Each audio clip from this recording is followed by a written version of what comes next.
চট্টগ্রাম বন্দরের new mooring container terminal NCT নিয়ে চুক্তির সিদ্ধান্তের প্রতিবাদে অনির্দিষ্টকালের কর্মবিরতিতে বন্দর রক্ষা সংগ্রাম পরিষদ। আরও জানাতে চট্টগ্রাম বন্দর থেকে সরাসরি যুক্ত হচ্ছেন সহকর্মী আকরাম হোসেন। আকরাম, বন্দরের সর্বশেষ পরিস্থিতি আমাদের জানাবেন। সামাদ, আমরা দেখতে পেয়েছি গত বেশ কয়েকদিন ধরে বন্দরের এই অচল অবস্থা চলছে। আসলে প্রথম দুদিন 8 ঘন্টা করে বন্দর কর্মচারীরা কর্মবিরতিতে যায়। সর্বশেষ গতকাল 24 ঘন্টার কর্মবিরতি ছিল, কিন্তু আজকে সকাল থেকে তারা অনির্দিষ্টকালের কর্মবিরতির ঘোষণা দিয়েছে এবং সেই কর্মবিরতি চলছে।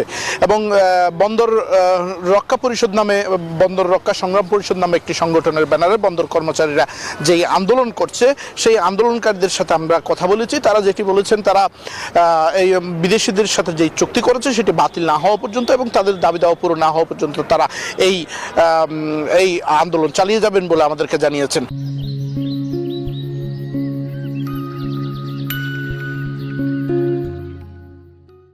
তবে ইতিমধ্যেই কিন্তু আন্দোলনের সাথে সম্পৃক্ত 15 জন কর্মচারীকে বদলি করা হয়েছে। সেই বদলি করা হলেও কিন্তু তারা সেই নতুন কর্মস্থলে যোগদান করেননি। তবে আমাদেরকে তারা জানিয়েছেন তারা এখনো পর্যন্ত বদলির আদেশ পায়নি।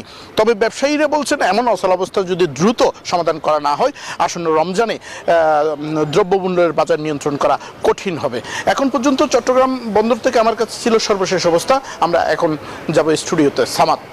আকরাম, ধন্যবাদ আপনাকে।